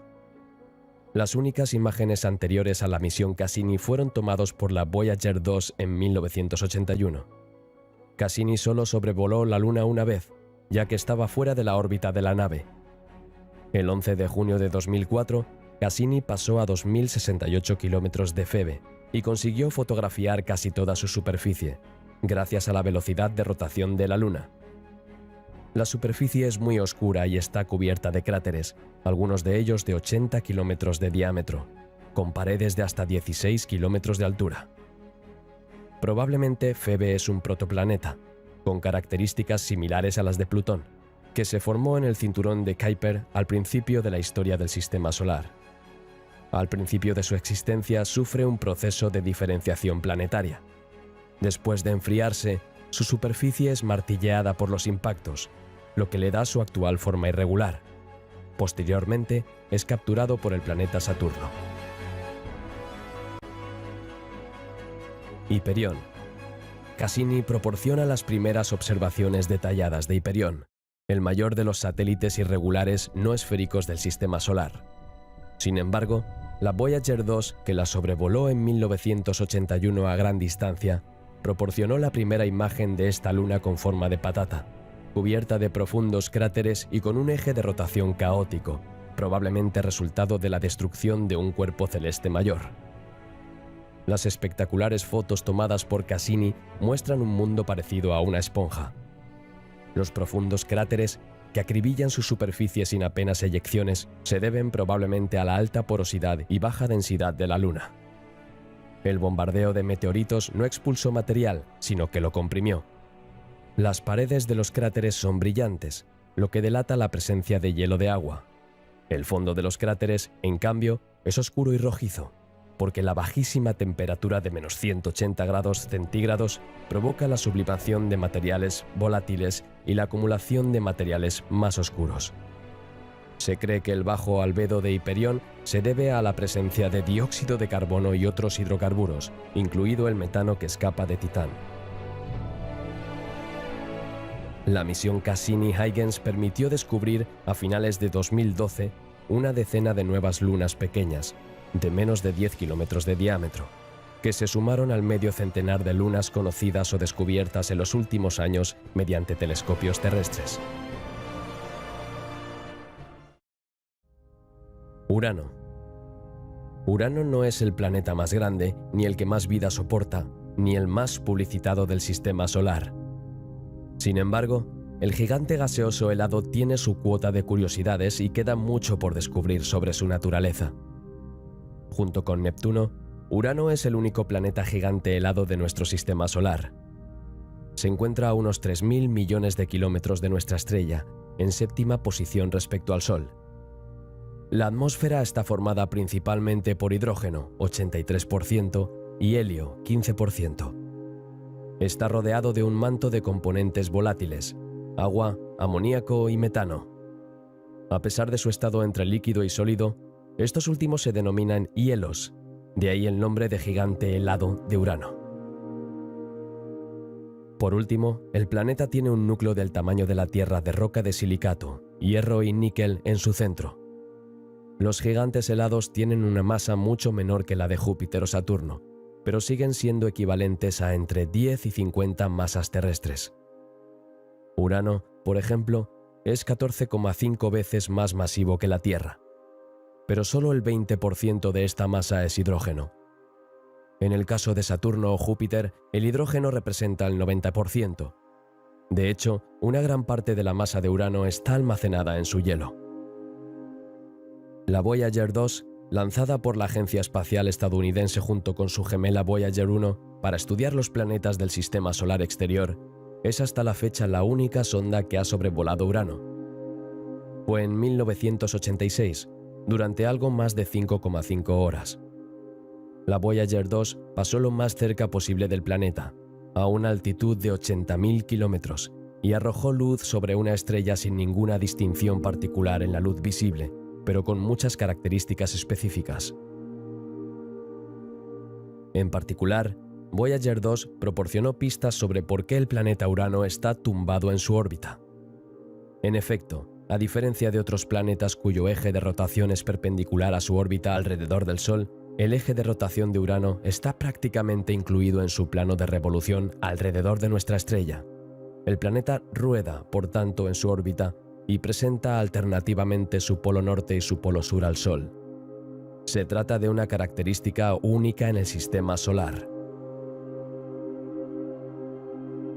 Según un estudio, esta inclinación puede explicarse por un impacto, hace 4.000 millones de años, con un objeto celeste masivo del doble del tamaño de la Tierra, un protoplaneta. Esta colisión también podría explicar la bajísima temperatura de la atmósfera de Urano. Los restos del objeto que impactó habrían formado una cáscara en la atmósfera inferior, impidiendo que el calor del centro se trasladara a la atmósfera superior. Otras teorías apuntan a una inclinación gradual de todo el sistema de Urano, debido a la presencia de un satélite unas 100 veces más pequeño que el planeta y ahora extinto. Hasta la fecha, la cuestión de la inclinación del eje de rotación sigue sin resolverse. Voyager 2 también descubrió 10 lunas, todas ellas de menos de 150 kilómetros de diámetro, además de las 5 ya conocidas a finales de la década de 1970. También reveló la presencia de un campo magnético de intensidad similar al de la Tierra. Por último, la sonda demostró que los 9 anillos de Urano ya descubiertos en su momento no se formaron al mismo tiempo que el planeta, sino mucho más tarde. Como ya se ha dicho, el planeta solo ha sido visitado y estudiado de cerca por una sonda espacial, la Voyager 2 en 1986, que es por tanto la fuente de la mayor parte de la información conocida sobre el planeta. Dado que el objetivo principal de la misión Voyager era estudiar los sistemas de Júpiter y Saturno, el sobrevuelo de Urano solo fue posible porque estos habían pasado perfectamente antes. La sonda estudió la estructura y la composición química de la atmósfera de Urano, incluido su clima único, causado por su inclinación axial de 97 grados. Al examinar los 9 de Urano, descubrió 2 más y estableció que su aparición era relativamente reciente. Voyager 1 no pudo visitar Urano porque se consideró prioritaria la investigación de una luna de Saturno, Titán. Esta trayectoria sacó a la sonda del plano de la eclíptica, poniendo fin a su misión planetaria. Desde el Voyager 2 se han planificado varias misiones a Urano. Sin embargo, por razones presupuestarias, todavía no se ha materializado ninguna.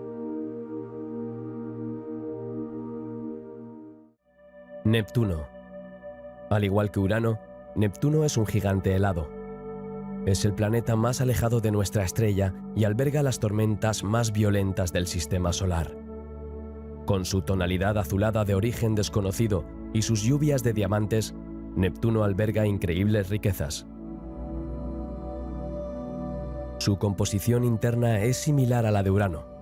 Se cree que Neptuno tiene un núcleo rocoso de hierro y silicatos, rodeado a su vez de agua, metano e hidrocarburos en diversos estados que van del sólido al líquido. Se dice que lo rodea una atmósfera de hidrógeno, helio y metano. La atmósfera de Neptuno está compuesta principalmente por un 84% de hidrógeno, un 12% de helio y un 1,5% de metano, con algunas trazas de amoníaco, etano y acetileno. Es el metano el que absorbe la luz en las longitudes de onda rojizas y hace que Neptuno parezca azul. Sin embargo, dado que el color azul característico de Neptuno se aproxima al azul, el metano no puede ser el único responsable de esa tonalidad. Con solo metano, Neptuno sería azul-verde, como Urano. Por lo tanto, otros elementos químicos aún desconocidos son los responsables de este color característico. La Voyager 2 es la primera y única sonda espacial que ha visitado Neptuno y la fuente de la mayor parte de nuestros conocimientos actuales sobre el planeta. La trayectoria a través del sistema neptuniano se finalizó tras el sobrevuelo de Urano y sus lunas. Como esta será la última pasada de la Voyager 2 por un planeta, no hay restricciones sobre cómo salir del sistema planetario y son posibles varias opciones. El equipo científico optó por un sobrevuelo cercano al polo norte de Neptuno, lo que permitiría a la sonda utilizar la atracción gravitatoria del planeta para sumergirse por debajo de la eclíptica para un sobrevuelo cercano a la luna principal de Neptuno, Tritón, sin importar las consecuencias de la trayectoria, de forma similar a lo que se hizo con la Voyager 1 con Saturno y su luna Titán. Las primeras observaciones se realizaron en marzo de 1989, 90 días antes del paso más cercano de Neptuno y casi 3 años después del sobrevuelo de Urano. Permitieron descubrir los anillos de Neptuno, cuya existencia nunca antes se había demostrado. Están formados por partículas muy finas que no se pueden observar desde la Tierra. Se ha detectado y medido un campo magnético, desplazado del centro geológico e inclinado como el de Urano, pero de intensidad mucho más débil. Durante la travesía del sistema neptuniano, se descubrieron 6 nuevas lunas, entre ellas Larissa. Dada la distancia de la Voyager 2, es difícil enviar a tiempo nuevas instrucciones para observar estos nuevos cuerpos celestes. Solo Proteus, de 400 kilómetros de diámetro, fue descubierto con la suficiente antelación como para programar observaciones detalladas. Las señales de la sonda tardaron 246 minutos en llegar a la Tierra y la misión de la Voyager 2 se basó en comandos precargados. Durante el sobrevuelo de Neptuno, Voyager 2 pasó a menos de 4.950 kilómetros del polo norte del planeta. Se analiza la atmósfera de Neptuno. A pesar de la escasa cantidad de energía solar que recibe debido a su distancia, solo un 3% de la que recibe Júpiter, se observa la dinámica atmosférica con manifestaciones como la Gran Mancha Oscura y las nubes. Se miden vientos que se mueven a más de 2.000 km/h. Un estudio del campo magnético muestra que la duración de una rotación es de 16 horas. El sobrevuelo también proporcionó la primera medición precisa de la masa de Neptuno, que resultó ser un 0,5 inferior a la calculada anteriormente. Este nuevo valor refutó la hipótesis de que un planeta X no descubierto actuaba en las órbitas de Neptuno y Urano. La Voyager 2 pasó a menos de 40.000 kilómetros de Tritón y pudo recoger datos muy precisos sobre esta luna. En aquel momento, la comunidad científica estimaba que el diámetro de Tritón se situaba entre 3.800 y 5.000 kilómetros. La sonda redujo esta cifra a 2.760 kilómetros. Se observan muy pocos cráteres, lo que se explica por el vulcanismo, cuyas manifestaciones en forma de estelas de géiseres se observan en los polos. El Voyager 2 detecta una atmósfera tenue, alrededor del 1% de la de la Tierra, probablemente como resultado de esta actividad. La temperatura de la superficie de Tritón, de menos 235 grados centígrados, es la más fría jamás detectada en un cuerpo celeste del sistema solar. A diferencia de las demás lunas grandes del sistema solar, Tritón orbita alrededor de Neptuno en el sentido de las agujas del reloj, cuando se ve desde arriba. Por tanto, Tritón no pudo formarse al mismo tiempo que el planeta a partir del mismo disco de acreción, sino que debió ser capturado por Neptuno. Se cree que Tritón se originó en el cinturón de Kuiper. En las profundidades de Neptuno, la presión puede alcanzar 600 GPa y la temperatura 7000 grados. En estas condiciones, el carbono contenido en los hidrocarburos del planeta podría transformarse en diamantes. En 2017, los científicos demostraron la viabilidad de esta reacción química. Los pequeños diamantes formados en la capa intermedia de Neptuno caerían entonces hacia el núcleo, dando lugar a una lluvia de nanodiamantes. El destino de estas gemas neptunianas es aún poco conocido. Una sólida cáscara de diamantes alrededor del núcleo o un mar de hidrocarburos salpicado de icebergs de diamantes. La elección es tuya. Tras cruzar el sistema planetario de Neptuno, la Voyager 2 abandona la eclíptica en un ángulo de -30. La plataforma dirigible que lleva algunos de los instrumentos está desactivada, pero algunos de los instrumentos restantes siguen recogiendo datos sobre el medio ambiente.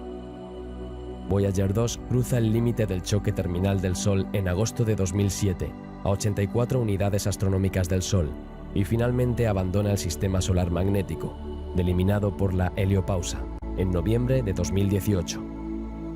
La sonda se dirige a las constelaciones de Sagitario y del Pavo Real. Dentro de unos 40.000 años, Voyager 2 pasará a 1,7 años luz de la estrella Ross 248, en la constelación de Andrómeda. La NASA lleva mucho tiempo considerando una misión para estudiar Urano y Neptuno simultáneamente, pero por razones presupuestarias solo se puede explorar uno de los dos planetas a la vez. Las observaciones del Hubble en 2017 mostraron una actividad insospechada en Urano, lo que atrajo inicialmente el interés por el gigante helado. Sin embargo, el interés científico por la luna neptuniana Tritón, escenario de un volcanismo activo, tomó el relevo. Por lo tanto, se espera que la próxima misión a gran escala para estudiar un planeta exterior parta hacia Neptuno. La sonda tendrá que pasar por delante de Júpiter para beneficiarse de su ayuda gravitatoria, lo que solo puede ocurrir cada 12 años, en una alineación específica de los planetas. La próxima ventana de lanzamiento está prevista para 2028-2030, con una llegada alrededor de Neptuno en torno a 2043.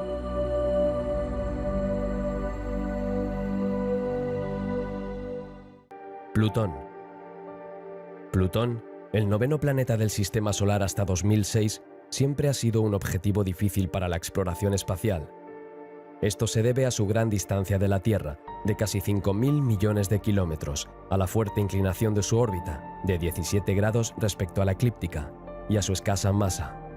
Pero el 14 de julio de 2015, al llegar lo más cerca posible de Plutón, las cartas se barajaron con la sonda New Horizons. Plutón es un objeto transneptuniano que tiene la particularidad de formar un sistema doble con su luna Caronte. Los científicos esperaban encontrar un mundo con características comunes. Las primeras observaciones van mucho más allá de lo esperado. Plutón, al igual que Caronte, tiene superficies jóvenes, casi sin cráteres, con estructuras aparentes tan originales como diversas. Plutón sigue siendo un planeta geológicamente activo, con montañas de hielo de agua de más de 3 kilómetros de altura. Las primeras imágenes de Plutón tomadas por la nave espacial muestran una región muy brillante en un polo y una banda oscura en el ecuador. El diámetro de Plutón se ha medido con mayor precisión y se estima que es de 2.370 kilómetros. Plutón tiene un casquete polar de hielo de metano y nitrógeno. Las zonas oscuras tienen una composición muy diferente a la de los casquetes polares, con mucha menos presencia de metano. Plutón muestra un planeta con una gran variedad de tipos de terreno, con algunas de las características aparentes del satélite Jápeto de Saturno y del satélite Tritón de Neptuno. La superficie carece de cráteres de impacto, por lo que probablemente es joven, es decir, tienen menos de 100 millones de años.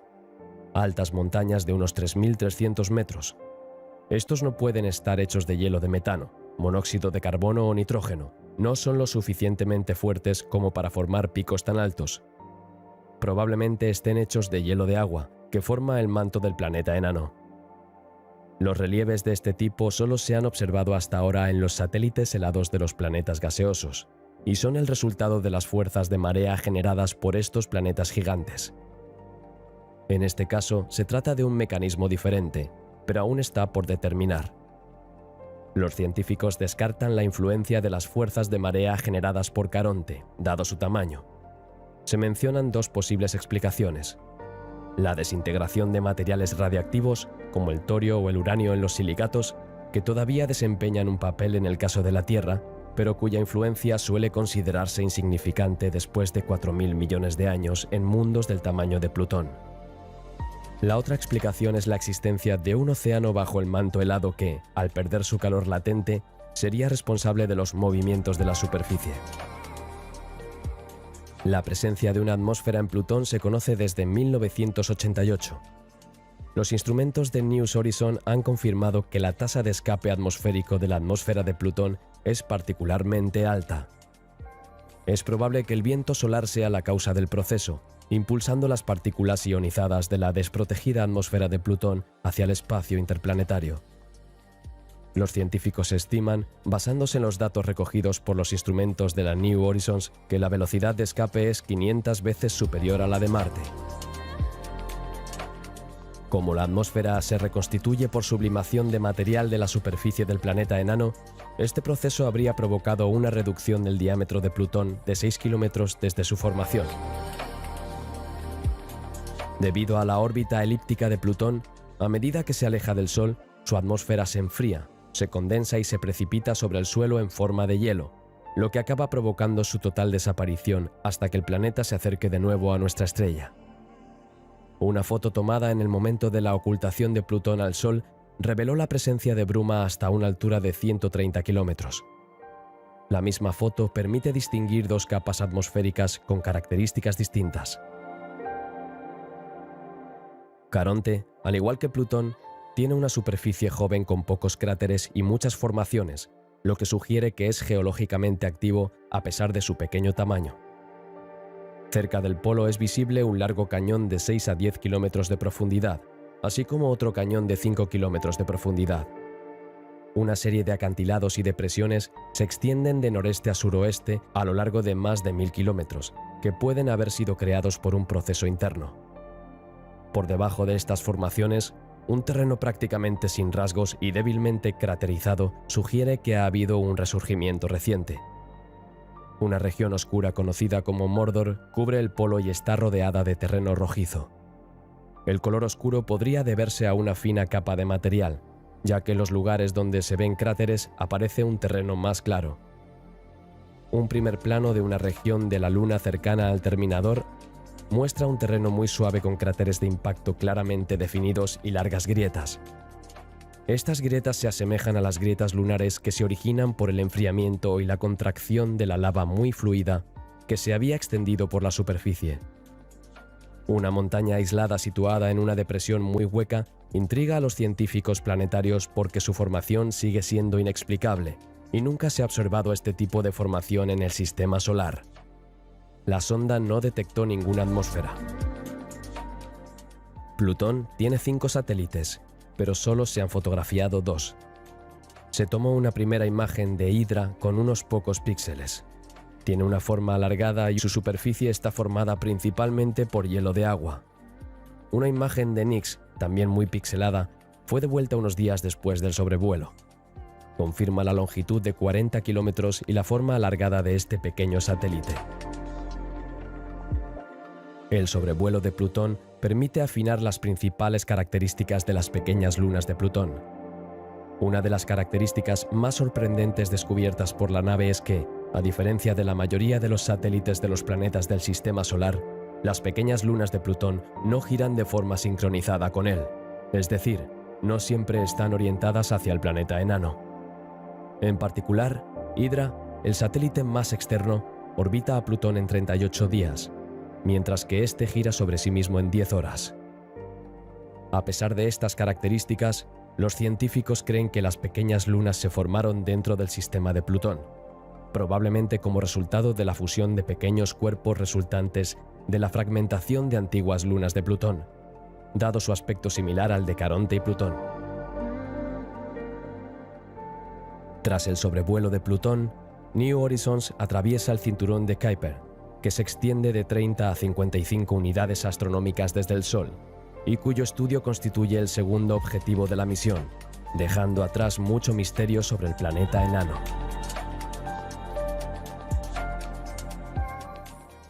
El lejano cinturón de Kuiper es un cinturón de asteroides helados que orbitan alrededor del Sistema Solar. La mayoría de los planetas enanos del Sistema Solar se encuentran en este cinturón, incluidos Plutón y su luna principal Caronte. El cinturón comienza a 30 unidades astronómicas del Sol y parece terminar a 55. Más allá hay una región menos poblada, pero todavía hay planetas enanos como Eris y Sedna y objetos más pequeños. Hasta la fecha solo se han explorado 2 objetos del cinturón de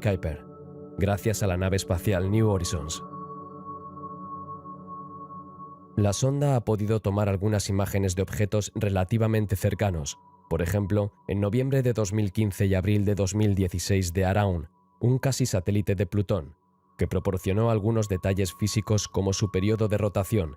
Estaba entonces a 111 millones de kilómetros de la sonda. En el momento del lanzamiento de la misión, en 2006, no se sabía que ningún objeto transneptuniano al alcance de New Horizons estuviera en el cinturón de Kuiper, dada la limitada cantidad de propulsor que tendrá la nave tras cruzar Plutón. Pero los responsables de la misión cuentan con los descubrimientos que se produzcan en la década que transcurra entre el lanzamiento y la corrección de la trayectoria que habrá que realizar para dirigir la sonda espacial hacia su segundo objetivo, el cinturón de Kuiper. Pero tras 8 años de investigación por parte de los astrónomos, la comunidad astronómica no ha descubierto ningún objeto potencial en el cinturón de Kuiper. El plazo para un descubrimiento viable era el verano de 2014. Para organizar un encuentro, hay que conocer la órbita del objeto sobrevolado, lo que significa que hay que realizar 2 observaciones con un año de diferencia. Por lo tanto, la primera observación debía tener lugar a más tardar en el verano de 2014, para que la sonda pudiera dirigirse a su segundo objetivo tras el sobrevuelo de Plutón en julio de 2015. El descubrimiento de un objeto transneptuniano al alcance de la sonda espacial no es fácil, ya que no hay muchos objetos del cinturón de Kuiper, unos 1000 descubiertos en un enorme volumen de espacio, y son muy difíciles de detectar por su pequeño tamaño y su distancia, unas decenas de unidades astronómicas entre ellos. Sin embargo, se utilizaron importantes recursos para descubrir un objetivo entre 2011 y 2013. Se realizó una intensa campaña de observación con los telescopios terrestres más potentes. Se descubrieron 52 nuevos objetos pertenecientes al cinturón de Kuiper, pero ninguno de ellos estaba al alcance de New Horizons. La más cercana requiere una maniobra que exige más propulsor del que aún dispone la sonda. Finalmente, en octubre de 2014, el equipo de New Horizons anunció que había descubierto al menos un objetivo por el que la nave confía en poder pasar volando, dadas las reservas de combustible que tiene. Otros 2 objetivos potenciales, cercanos en diámetro y casi a la misma distancia, siguen siendo estudiados. La recogida de datos científicos para el objeto Kuiper es similar a la del sistema de Plutón, pero el sobrevuelo es mucho más difícil. La órbita se conoce con una precisión limitada, lo que significa que se requieren correcciones de trayectoria tardías. El objeto Kuiper fue visto por primera vez en imágenes tomadas por la cámara de la nave el 16 de agosto de 2018, cuando New Horizons se encontraba a 172 millones de kilómetros de su objetivo. New Horizons pasa por Arrokoth el 1 de enero de 2019 a una distancia de 3.500 kilómetros y una velocidad de 14 kilómetros por segundo. En el momento del sobrevuelo, la Tierra estaba a 6.620 millones de kilómetros. Al cabo de 4 horas, llegaron los primeros datos del sobrevuelo. Se registraron unos 6,25 gigabytes durante este breve paso. Dada la reducida velocidad de datos de 1 kilobyte por segundo y la limitada cantidad de energía disponible, la transmisión de estos datos duraría 20 meses y hasta septiembre de 2020. Según una primera foto de baja resolución recibida el día después del sobrevuelo, Arrokoth está formado por 2 cuerpos casi esféricos de tamaño desigual, soldados en forma de muñeco de nieve.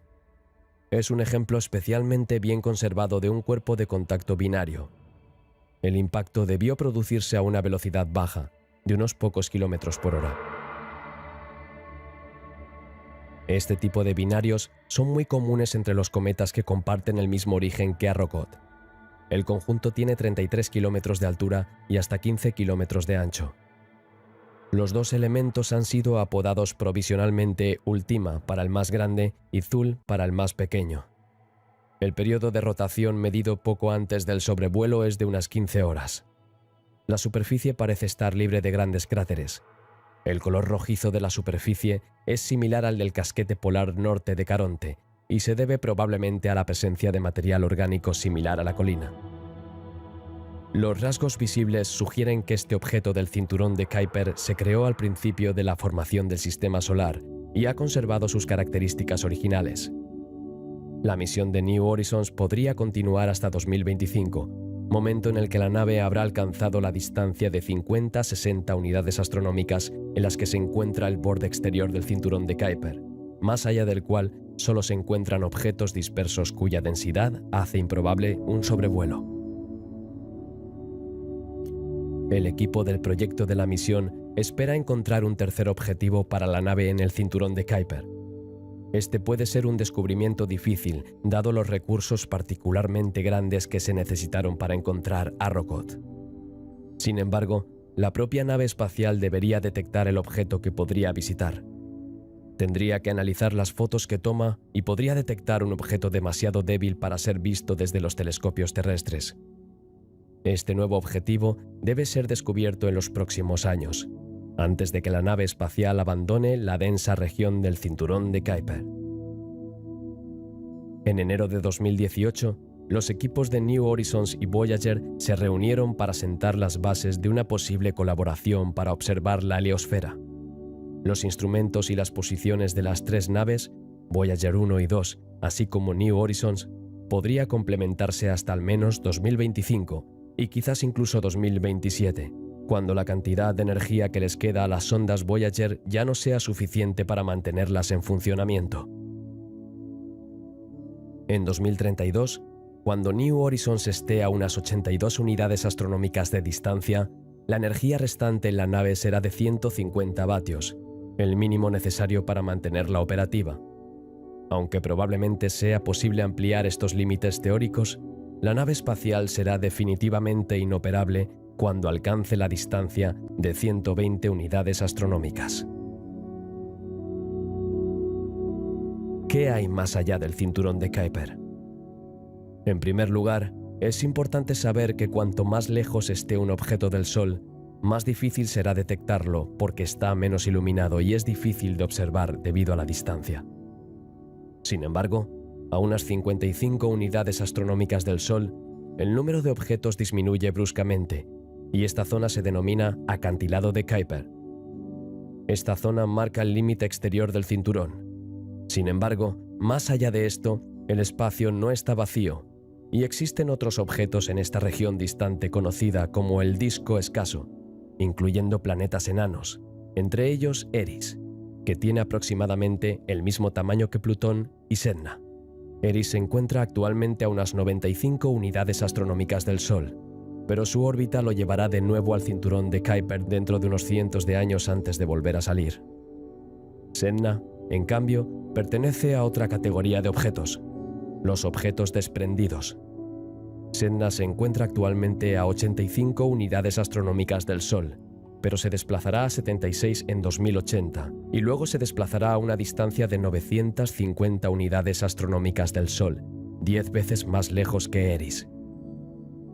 Se sabe que los objetos más pequeños llegan aún más lejos, hasta 3.000 unidades astronómicas.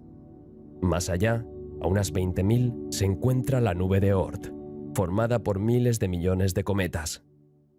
Nunca se ha observado porque está demasiado lejos, pero su existencia es casi segura, porque algunos cometas vienen de muy lejos. No se sabe dónde termina, pero la nube de Oort podría estar tan lejos como 100.000 unidades astronómicas, es decir, más de un año luz, lo que da una idea del tamaño del universo.